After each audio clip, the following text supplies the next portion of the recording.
We live in interesting times. Today's stories. Honduran police killed in gang rescue honored at ceremony. Bats and snakes for sale at Indonesia's market despite virus warnings. Vietnam prepares Formula One track despite virus concerns over race. Maduro accuses the U.S. of waging an invisible war against Venezuela. Justin Trudeau takes questions from Senegalese students at Cheikh Anta Diop University. Ontario's teachers strike in support of funding for public education. In sports, Toronto Raptors extend winning streak against the Brooklyn Nets. And USA top Canada 3-1 in rivalry series. I'm Arnie Aquino with Eagle News, broadcasting from our studio in Vancouver, Canada, bringing you stories from around the globe.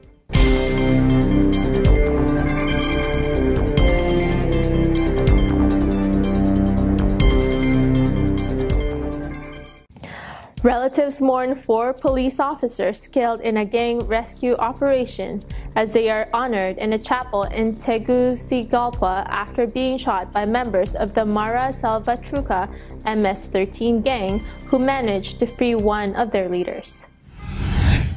Armed men killed 4 police officers and wounded another 4 as they freed a leader of the notorious MS-13 gang from a court in Honduras. Veamos el compromiso y veamos lo que se ha hecho hasta ahora en Honduras y de dónde venimos. Llegamos a ser el país más violento del mundo.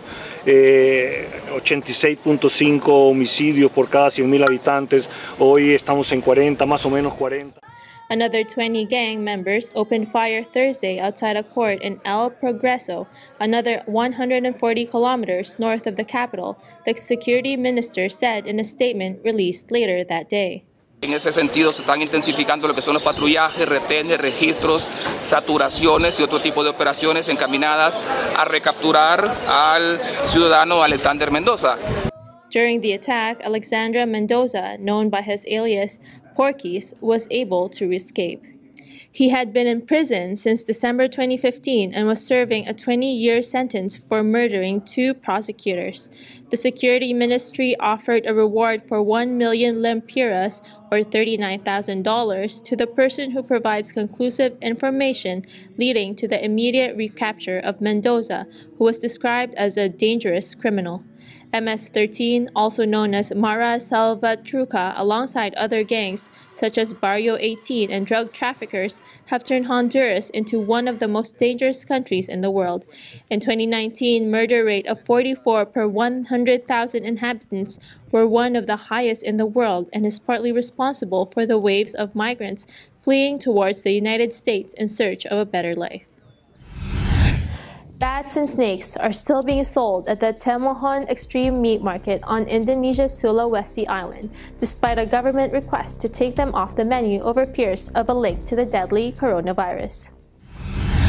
Bats, rats, and snakes are still being sold at an Indonesian market known for its wildlife offerings, despite a government request to take them off the menu over fears of a link to the deadly coronavirus. Vendors at the Temuhon Extreme Meat Market on Sulawesi Island says business is booming and curious tourists keep arriving to check out exotic fare that enrages animal rights activists.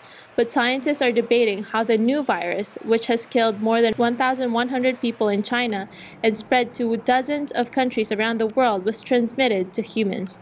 A wildlife market in Wuhan, the epicenter of the virus, is thought to be ground zero, and there is suspicion it could have originated in bats. The possible link wasn't on many radar screens at the Indonesian market, however. Its grubby stalls feature a dizzying array of animals, including giant snakes, rats impaled on sticks, and charred dogs with their hair seared off by blowtorches. A gory scene described by some critics as like walking through hell. Bat seller Stanley Timbuleng says he's still moving his fare for as much as 60,000 rupiah, or $4.40 a kilogram, to buyers in the area where bats are a specialty in local cuisine. This despite a request from the local government and the health agency to take bats and other wildlife out of circulation, a call that has been all but ignored. Indonesia has not yet reported a confirmed case of the virus. In the capital, Jakarta, vendors selling skinned snakes and cobra blood on a recent Saturday night didn't have any trouble finding takers. Vietnam's first ever Grand Prix still has the green light to go ahead on April 5, despite concerns over the COVID-19 virus. The chaos in China's sporting program caused by the deadly coronavirus outbreak, which has already forced China to cancel or reschedule a host of events, is spreading into Asia's sporting calendar. On Monday, golf's LPGA Tour canceled the HSBC Women's World Champions and the LPGA Thailand. Here is the latest rundown of Asian sporting spectacles affected by the outbreak. This month's HSBC Women's World Championship in Singapore and the LPGA Thailand were canceled Monday, meaning the U.S. LPGA Tour has been forced to scrap all three of its lucrative early season events in Asia after China's Blue Bay tournament was canned 10 days ago. The Women's Asia Pacific Amateur Championship in Thailand next week has also fallen, while the PGA Tour's third-tier China Series has been forced to move qualifying events to Indonesia and Thailand. No decision has been made yet by the men's European Tour as to whether its flagship China Open in April will go ahead in the city of Shenzhen. The Hong Kong Women's Open, originally scheduled for next month, has been shifted to May. China has suspended all domestic football and postponed indefinitely the top-flight Chinese Super League season, which was due to kick off on February 22nd. The virus has had a big impact on Asia's continental competitions, with 4 Chinese clubs' home group matches in the AFC Champions League, which begins this week, being postponed until at least April and May. No decision has been made yet on Asia's World Cup qualifying matches next month. China are due to host the Maldives on March 26 and play in Guam 5 days later. Fixtures involving Hong Kong and Taiwan could also be in doubt. A women's Olympic qualifying event between China, Taiwan, Thailand, and Australia, scheduled for last week in Wuhan, the disease epicenter, was moved initially to Nanjing, then to Sydney. The China women's football team were quarantined in a Brisbane hotel on Wednesday after arriving in Australia for the tournament, but have been given the all-clear to play, and the delayed tournament will wrap up this week. Up next, Maduro accuses the U.S. of waging an invisible war against Venezuela. Justin Trudeau takes questions from Senegalese students at the Cheikh Anta Diop University. Ontario's teachers strike in support of funding for public education. This is Eagle News.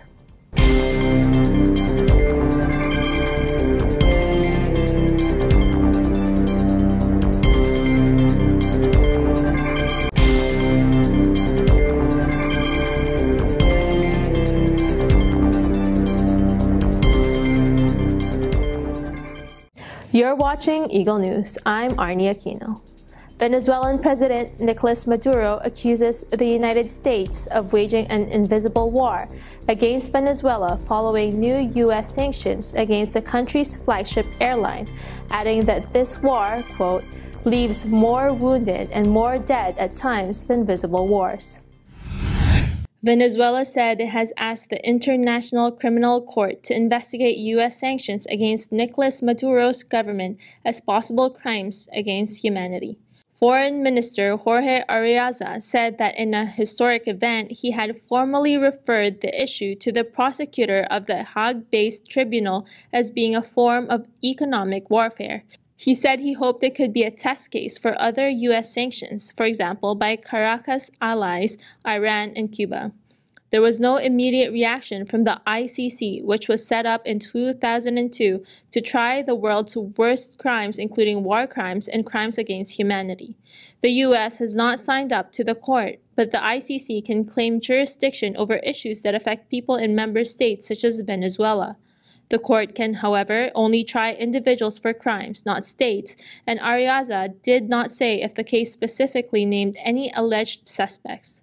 The move came a day after opposition leader Juan Guaido defended foreign sanctions against the countries imposed by U.S. President Donald Trump following his return from an international tour.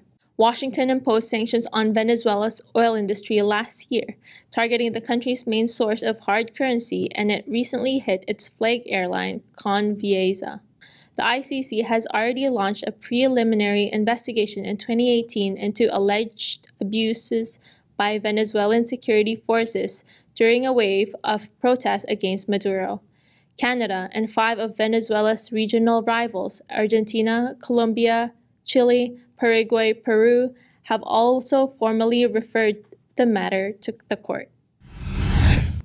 While on a visit to Senegal, Canadian Prime Minister Justin Trudeau takes questions from students at Cheikh Anta Diop University. The questions largely concern scholarships and concerns over an African brain drain to Canada. His office said on Saturday Canadian Prime Minister Justin Trudeau heads to Africa, aiming to tighten relations as the country campaigns for a United Nations Security Council seat.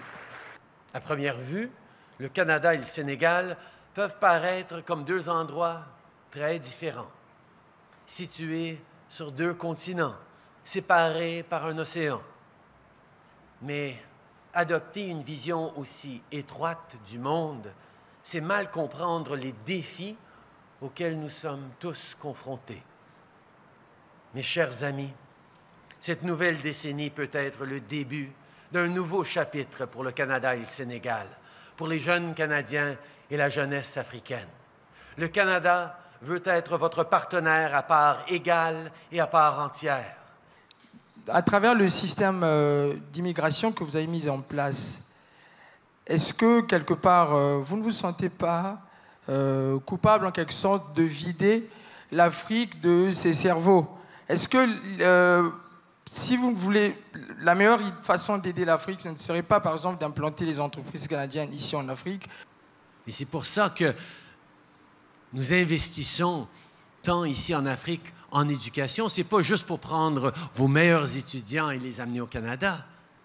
C'est aussi pour aider à ce que ceux qui choisissent de rester, qui restent, puissent créer des opportunités, des avantages ici.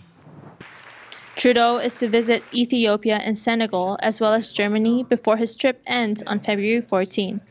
In Addis Ababa, he is to meet Prime Minister Abiy Ahmed, the 2019 Nobel Peace Prize winner, appointed after several years of anti-government protests, and Sahle-Work Zewde, the country's first female president.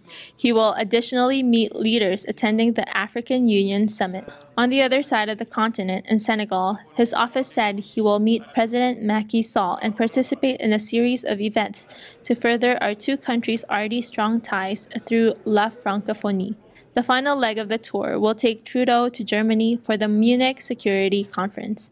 It added the visits will focus on economic opportunity and prosperity, climate change, democracy, and gender equality.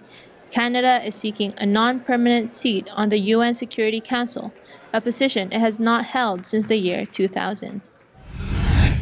Ontario teachers walk out for the second week of their one-day province-wide strike in support of funding for public education. Ashley Sackmar with the details. We are here today at Front Street in the city of Toronto, where the ETFO, or the Elementary Teachers Federation of Ontario, walks out for the second week of their one-day province-wide strike in support of funding for public education.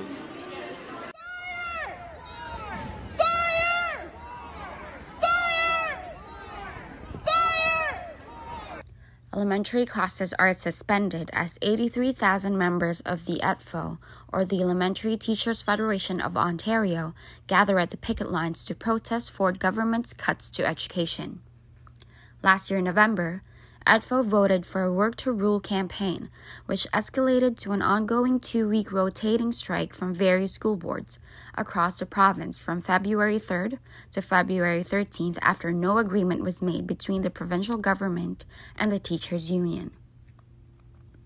In connection to this, various school boards, including the Toronto District School Board, or TDSB, announced the cancellation of first-term report cards for elementary school students as part of the Work to Rule Job Action campaign by the EDFO. According to a member of the EDFO, "We strongly believe in things we are fighting for, and as a result will not concede just to reach an easy agreement.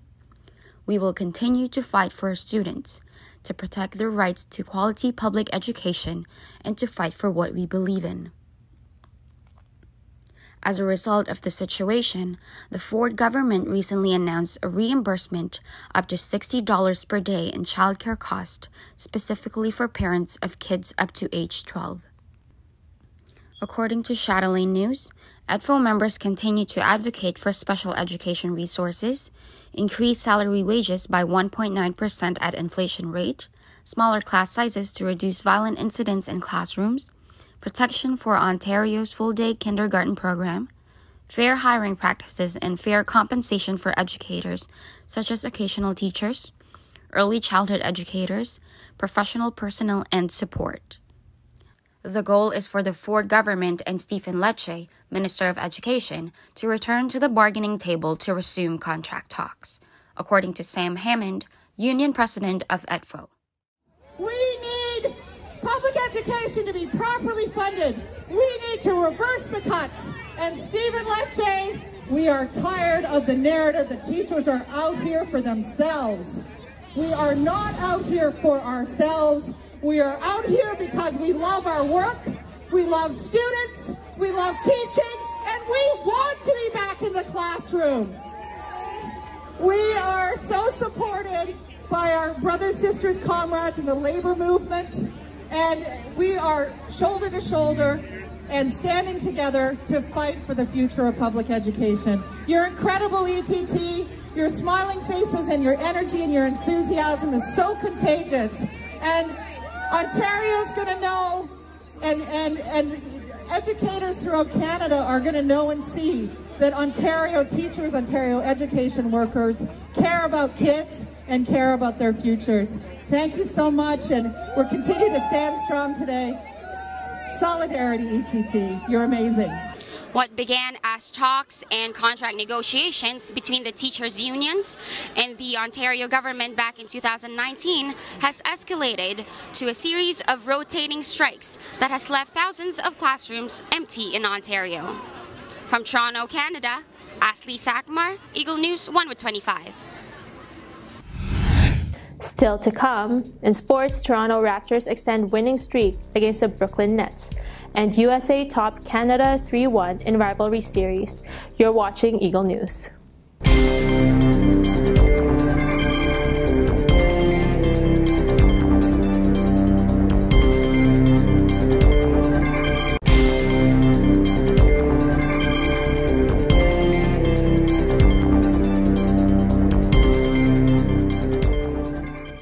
This is Eagle News. I'm Arnie Aquino. The Toronto Raptors take on the Brooklyn Nets at Scotiabank Arena. Adrian Pangilinan with more. The defending champion Toronto Raptors were back home at Scotiabank Arena looking to extend their franchise-best 13-game win streak against the Brooklyn Nets. Point guard Kyle Lowry exited the previous contest against the Indiana Pacers with what is being labeled as a whiplash injury. So he sat the game, though the Raptors are hopeful he will make his return before the All-Star game. Speaking of All-Stars, the NBA has officially announced the rosters for the All-Star game, which will take place on February 15th. From the Toronto Raptors, Pascal Siakam will start for Team Giannis, Kyle Lowry will be a reserve, and Nick Nurse will coach the team. This is the first appearance for Siakam and coach Nick Nurse, and the 6th consecutive for Kyle Lowry. The team will be well represented come All-Star Weekend, a fitting way to top off the past year as defending champions. The Raptors are on pace to top last season's record, something many thought would not be possible after losing their finals MVP. But the Raptors keep winning games because of their tough mentality and resiliency throughout all the injuries. Multiple guys have stepped up to either lead the team in scoring or make key defensive adjustments, which has resulted in the second best record in the Eastern Conference as of Saturday night. This team truly believes they can make it back to the finals to defend their title. Fortunately for the Raptors, they were able to continue their win streak, which now stands at 14 games. Simply unbelievable. Norman Powell and Marc Gasol have missed the last few games, but that hasn't seemed to matter because the Raptors just find ways to win. In Saturday night's contest, Fred VanVleet scored 29 points in the narrow 119-118 victory. Nick Nurse had commented on the contribution of his bench play. Well, our assistant coaches and stuff try to do a great job keeping those guys ready. I think the mindset of, you never know and stay ready maybe helps a little bit once in a while when you don't hit the scouting report because you haven't played for a while too, right? So that's another thing. It's okay. The Raptors elected to make no moves at the trade deadline, while many of their counterparts in the Eastern Conference tried to stay aggressive. But the faith in this roster has not wavered in general manager Bobby Webster. Earlier in a press conference, he said that, "We haven't been healthy all year, so I think where we are now we'd all take with some improvement." We'll just have to wait and see if his patience will be rewarded as we enter the All-Star Weekend. From Scotiabank Arena, I'm Adian Pangilinan, Eagle News, 1-25. The Canada-USA rivalry series marked the first time since the Canadian and United States women's national hockey teams took to the ice at Rogers Arena, dating back to the gold medal game at the Vancouver 2010 Winter Olympic Games. Anthony Savillo has more.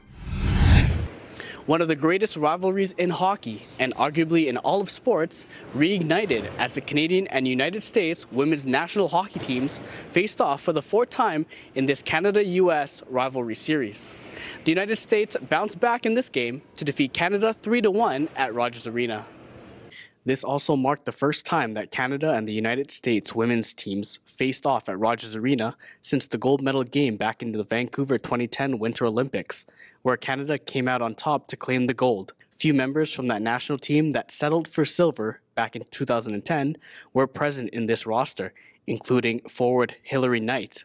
Yeah, a lot of it's from 2010. Had some back and forth after our gold medal loss with the fans up here, so definitely take that to heart. And they were pretty quiet the entire game, but happy we could get a win and go back to home soil and play in front of our home crowd. Yeah, so, it's salt from 10 years ago, but obviously a celebration is, there's a lot of passion, and I think that's what brings out the best of us, both teams.